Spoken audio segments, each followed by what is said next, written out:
Fue por mí, fue por ti que el Cordero de Dios se entregó para sufrir la muerte sustitutiva, la muerte que era nuestra, el dolor, el sufrimiento que era nuestro. Vamos a meditar en la palabra de Dios, del texto que está ahí en el Evangelio de Mateo, los versículos 26, el capítulo 26, versículos 36 al 46, ¿cierto?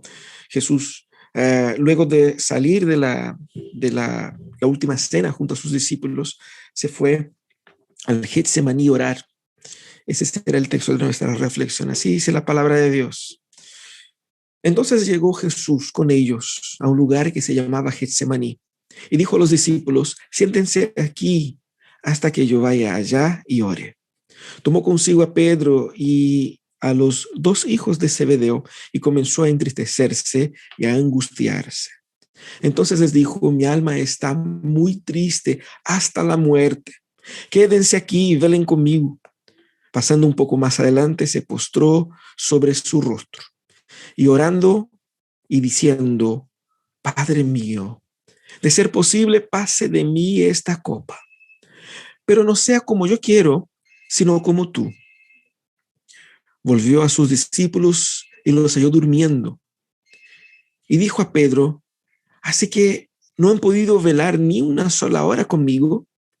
Velen y oren para que no entren en tentación. El espíritu, a la verdad, está dispuesto, pero la carne es débil. Por segunda vez se apartó y oró diciendo: Padre mío, si no puede pasar de mí esta copa sin que quede yo, sin que yo la beba, hágase tu voluntad.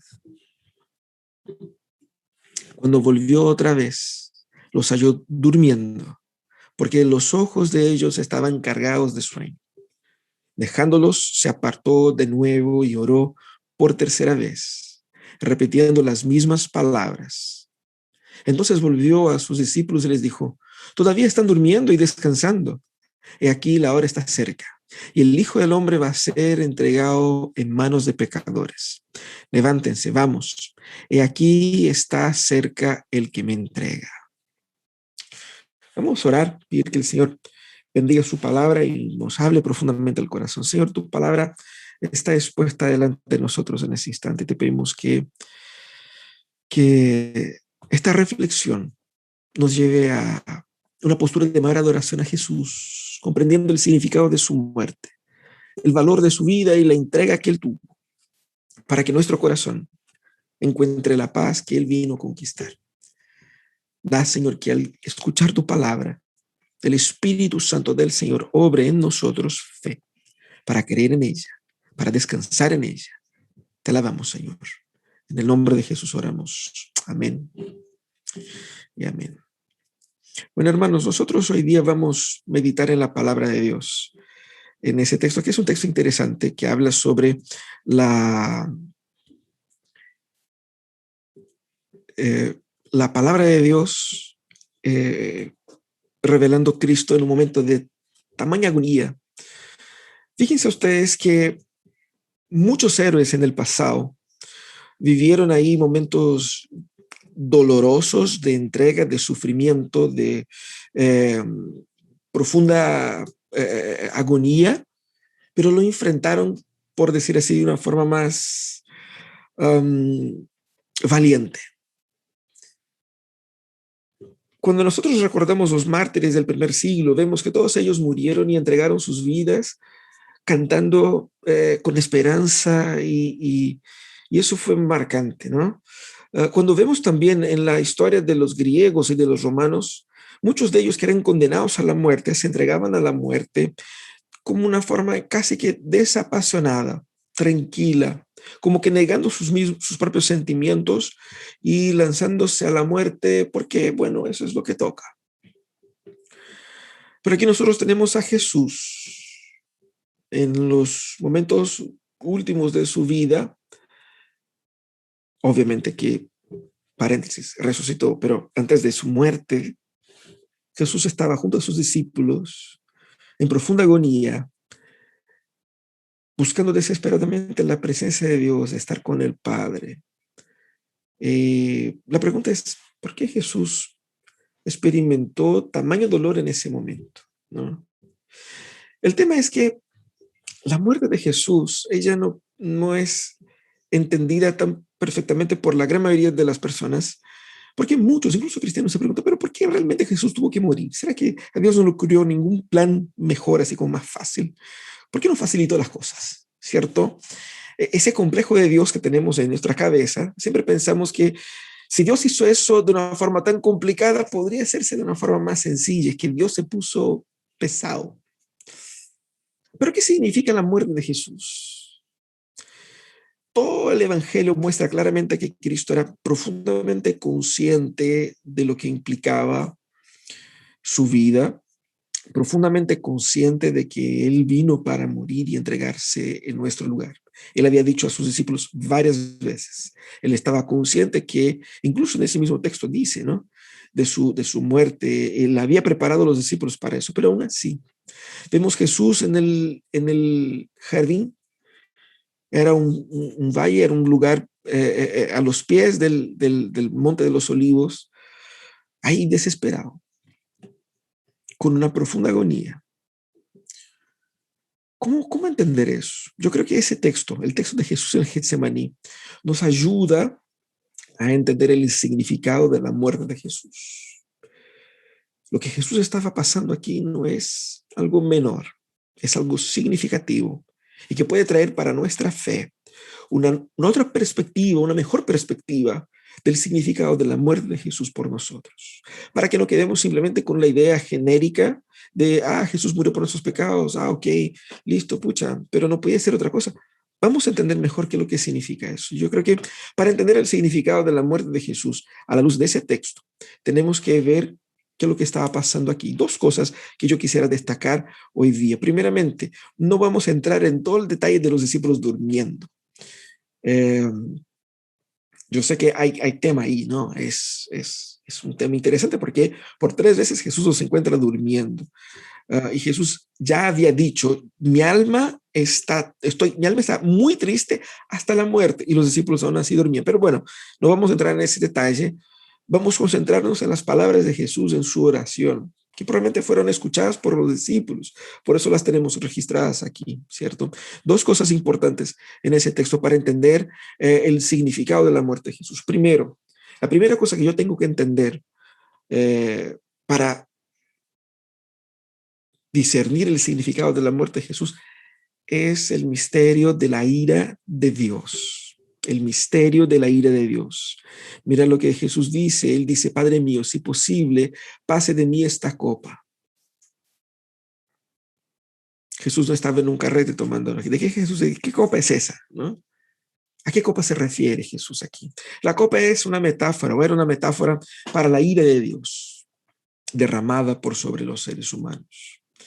Entonces aquí lo que Jesús está hablando es que él estaba experimentando ya en ese momento el peso de la ira de Dios, la angustia más profunda que Jesús experimentó en su muerte no fue la angustia del dolor físico. Yo creo que muchas veces cuando hablamos de la muerte de Jesús quedamos solamente con la dilaceración de su cuerpo, con su sangre siendo derramada y como la crueldad del fenómeno de la muerte de Jesús. Pero lo más angustiante para Cristo aquí en ese caso no era solamente la anticipación de la violencia que él sufriría en su cuerpo, sino que la experiencia del sentimiento espiritual de la ira de Dios. Piensen ustedes, él era uno con Dios y él experimentó la pureza, la santidad, la perfección, la abundancia y totalidad de vida, la abundancia y totalidad de luz, la abundancia y totalidad de coherencia en Dios. Luego él estaba experimentando ya los indicios de esa separación, de esa exclusión de todo amor, de toda coherencia. Jesús comenzaba a experimentar aquí la desintegración espiritual y cósmica, infinita, que él enfrentaría en la cruz. Por lo tanto, Jesús estaba sufriendo el peso de la ira de Dios. Pero, ¿qué es la ira de Dios? A la gente no le gusta hablar de ese tema, porque a nosotros nos gusta hablar de temas así que son tiernos, que son bonitos, que nos tiran para arriba, ¿no es cierto? Que nos hacen felices.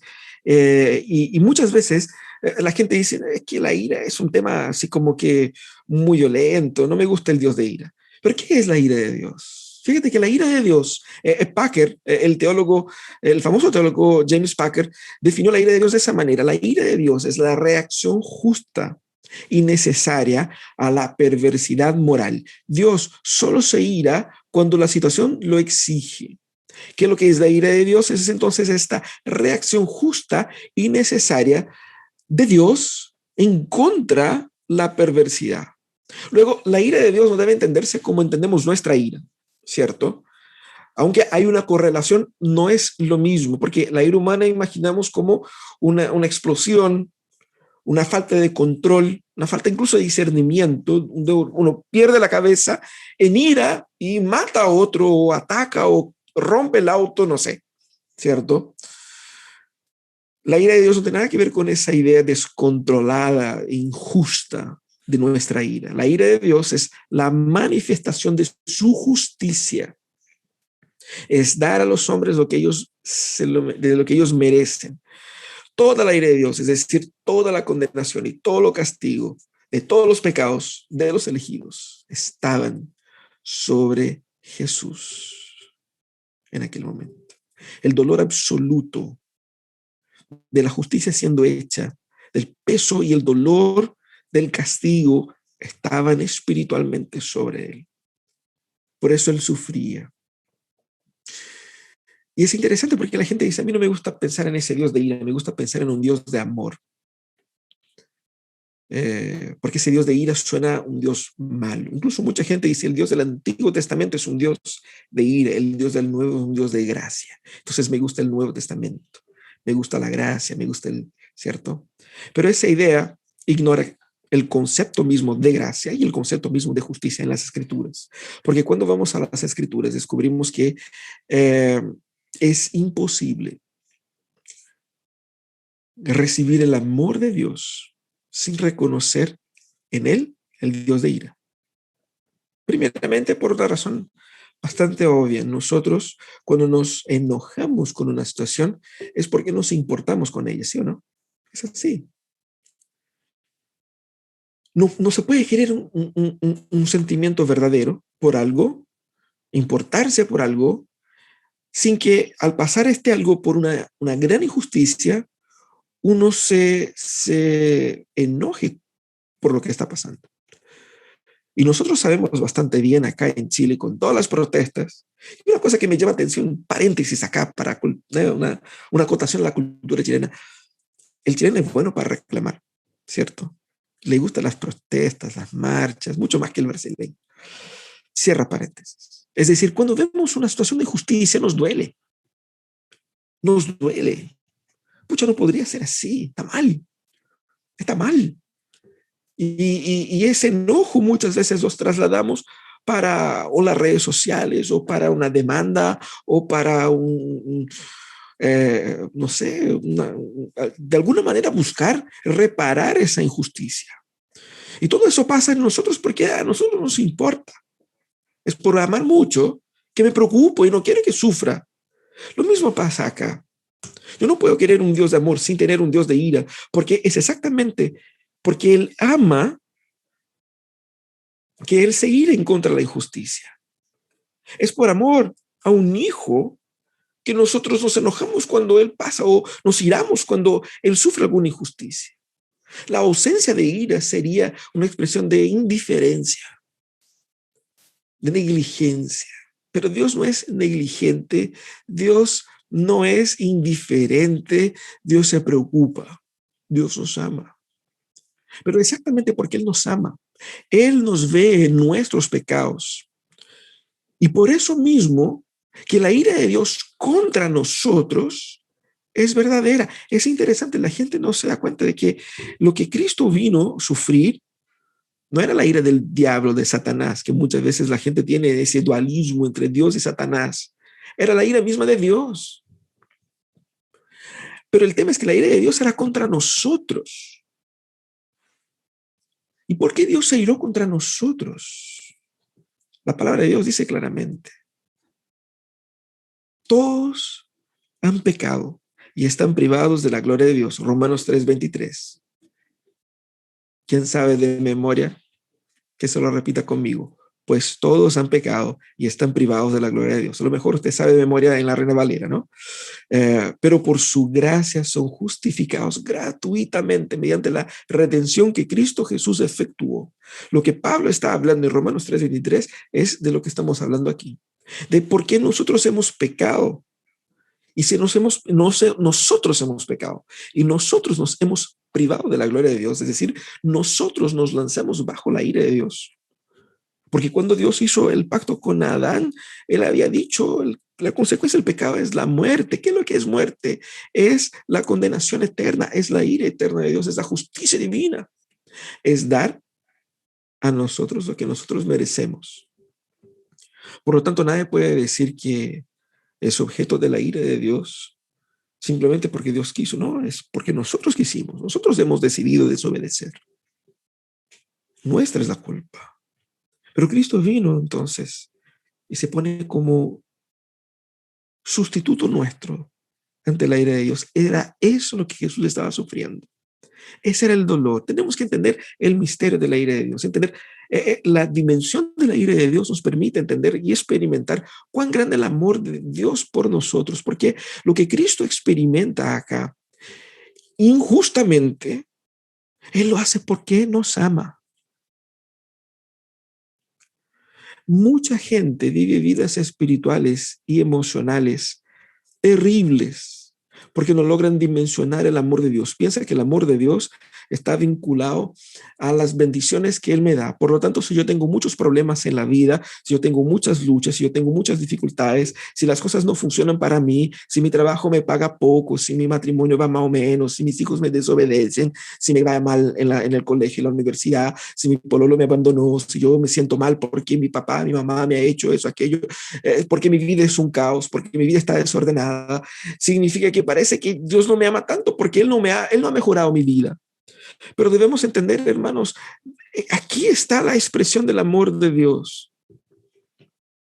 En vez de recibir tú el peso de la ira eterna de Dios, Cristo recibió por ti. Pero Dios te ira porque cuando Él te ve a ti, Él ve todo lo malo que está en tu vida, en ti, en tu vida, pero también en tu entorno. ¿Qué es lo que hace Cristo? Cristo viene a redimirnos de toda esa miseria en la cual nosotros vivimos. Pero para hacer eso, Él tuvo que sufrir injustamente la ira de Dios. Solamente cuando entendemos el peso de la ira, vemos que Dios se preocupa con nosotros. Dios es justo, Dios nos ama, y Dios nos ama tanto al sufrir Él mismo la ira que merecemos nosotros. Cuán amados y valiosos nos sentimos. Valioso lo suficiente para que Cristo viniera hasta las profundidades de la muerte y del dolor por ti y por mí. Así que si hoy día te sientes abandonado, frustrado, sin valor en la vida, recuerda de Jesús en el Getsemaní, sufriendo una angustia de muerte, para que tú no la tuvieras que sufrir. Por amarte a ti, Él se entregó a ese dolor inimaginable, porque Él te ama. Pero hay una segunda cosa que vemos aquí. Jesús clama al Padre: Padre, si es posible, pasa de mí esta copa, pero no sea como yo quiero, sino como tú quieres. La pregunta es, ¿por qué Jesús? ¿Qué Jesús quería decir cuando dijo al Padre: pasa de mí esa copa? ¿Cuál es el significado aquí? ¿Será que Jesús estaba teniendo segundas, así como que segundas ideas, o estaba desistiendo del plan, así como que, pucha, yo pensé que podía, pero se puso muy, muy pesado? Cambiamos la cosa. No, no es así. Fíjate que nosotros necesitamos entender cómo el ser humano, nosotros como seres humanos, reaccionamos cuando nuestros deseos y las circunstancias entran en conflicto. Cuando nosotros deseamos algo, cuando nosotros anhelamos algo, y que las circunstancias nos dan para encajar con estos deseos, hay una separación, hay un abismo entre ellos. Y nosotros como seres humanos reaccionamos normalmente de dos maneras. La gran mayoría de las personas tratan de huir. Es decir, si las circunstancias se ponen muy contrarias a mis deseos, ¿qué hago yo? Trato de cambiar las circunstancias. Por ejemplo, usted está enfrentando una lucha matrimonial. Está difícil, están peleando. Y usted quiere vivir feliz y tranquilo. ¿Sí? Luego, ¿qué es lo que hace? Se termina el matrimonio y busca otro. ¿Cuántas personas que no logran mantenerse en el trabajo porque en el primer problema, en la primera dificultad, no me siento bien, me voy para otro lado? Esa tentación del ser humano de vivir una vida buscando siempre huir a cualquier dolor hace con que las personas cambien las circunstancias para acomodar las circunstancias a sus deseos. Sus deseos las dominan y por lo tanto las circunstancias tienen que ser cambiadas vez tras vez. Hay otras personas que inspiradas quizás en una filosofía oriental o una filosofía de antiguos filósofos griegos también, buscan ante esa divergencia entre lo que yo quiero y las circunstancias, buscan anularse. Es decir, si las circunstancias no se encajan con mis deseos, que lo que hago, anulo mis deseos, los hago callar, los sublimo y vivo una vida de negación, de nulidad, me anulo, ¿cierto? Y eso hace con que yo soporte los sufrimientos aparentemente valientemente, pero me estoy negando. Y mucha gente sigue ese camino, porque parece incluso así como más espiritual, ¿cierto? Exactamente porque la gente tiene esa idea de que lo espiritual es casi como poco humano. Hay muy poco de deseo, muy poco de pasión, muy poco de sufrimiento. No, el sufrimiento lo tiene que sufrir así pasivamente y tragárselo todo y chao. Pero Cristo acá nos pone en una situación complicada porque Cristo ni está escapándose, al parecer parece que sí, pero no, pero tampoco se está anulando. Por supuesto que no se está anulando. Él está sufriendo y él está haciendo ver al Padre su sufrimiento. Él está honesta y desesperadamente derramando su vida en las manos del Padre y preguntando si existe otra manera de cumplir con su misión sin que él tenga que tragar ese trago amargo, esa copa de la ira de Dios. Y fíjate que para interpretar eso tenemos que ver a Jesús tal cual como Él es, nada más humano en su reacción, nada más humano. A veces tenemos una idea de un Cristo que casi no pisa el suelo, así como que un sobrehumano, una cosa así como que no siente dolor, no siente la misma empatía que sentimos nosotros, como que no siente cosquillas, quizás, no sé si sentía cosquillas o no, capaz que sí, como ser humano. La reacción de Jesús era una reacción sumamente humana. Cristo no era como esos seres míticos, sin pasiones, inalcanzables al dolor. Él no se anula, porque el que se anula tampoco ama. Porque el amor es pasión, el amor es vivir, el amor es entregarse. Y Cristo ama. Por eso le decimos la pasión de Cristo, ¿sí o no? Pero porque Él ama, Él sufre. Pero tampoco Él quiere simplemente abandonar todo, tirar todo para arriba y decir, chao, no, con eso. No doy más. Yo pensé que podía, pero es mucho dolor, así que no, y más encima estos son pesados, esos pecadores que hay que salvar. No fue así que Jesús reaccionó. Él está comprometido con la misión, pero también está haciendo ver lo tanto que la misión cuesta para Él. Debemos entender el peso del sufrimiento que Cristo soportó y esa oración nos ayuda a entender eso. Cristo tampoco toma la situación en sus manos. Él no está rebelándose contra Dios, el Padre. No. De hecho, todo lo contrario. Lo que Él está haciendo aquí es entregándose en las manos de Dios, confiándose en las manos de Dios. Él no está desafiando el plan divino, ni rebelándose contra eso. ¿Qué está haciendo Jesús acá? Jesús está sometiéndose a la voluntad del Padre, incluso cuando reconoce el tamaño dolor que le está experimentando.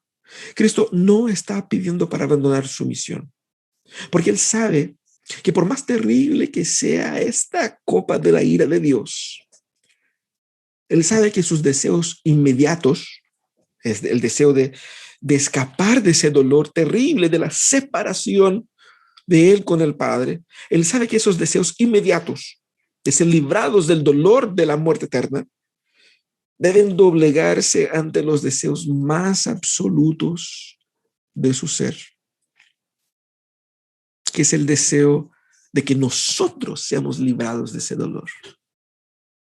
Tenemos aquí los deseos inmediatos, el deseo que sentimos ahora ante un momento de dolor y crisis, pero también tenemos deseos más amplios, que son aquellos que guían nuestra vida. Y nosotros sabemos bastante bien, en momentos de dolor, siempre tomamos a veces o muchas veces tomamos decisiones equivocadas. Como que el dolor nos quita el juicio. Estos últimos días yo les comenté, tengo un hermano que está internado por un accidente automovilístico y él está experimentando tremendo dolor. Y cuando yo estaba ahí con él, yo lo veía desmayarse de dolor varias veces. Y en ese momento de dolor, de angustia tremenda, él pedía cosas que eran ilógicas. Solo eran posibles, ¿por qué? Porque él estaba con tanto dolor y el deseo inmediato de su corazón era librarse de ese dolor. Pero hay un deseo más amplio, que podemos decir así, que norteaba su vida y nortea nuestras vidas y cosas que nosotros sabemos que no debemos hacer y que muchas veces ignoramos. Tantas personas que en el calor de las circunstancias han hecho cosas de las cuales se arrepienten. ¿Cuántas palabras nosotros hemos dicho en el calor de las circunstancias que no creemos en eso? No queríamos haberla dicho, pero la dijimos igual. Nuestros deseos inmediatos de herir, de atacar, vencieron a los deseos más amplios, más absolutos, que es de amar y de cuidar. Pero aquí Cristo no se deja llevar por los deseos inmediatos. Y fíjate que cuando nosotros hablamos de estos deseos, muchas veces lo que nosotros consideramos el deseo más profundo de nuestro ser es más que nada el más ruidoso, el que se hace notar más. No es necesariamente el más profundo. Por eso que en el dolor hacemos cosas locas. Cristo no hizo eso.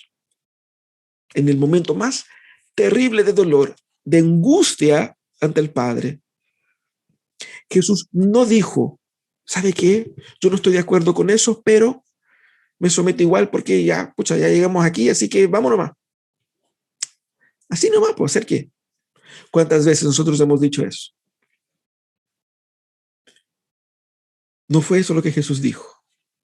Jesús no se rebeló contra el plan de Dios. Jesús dijo, yo confío en ti, sin importar lo que yo siento en ese momento.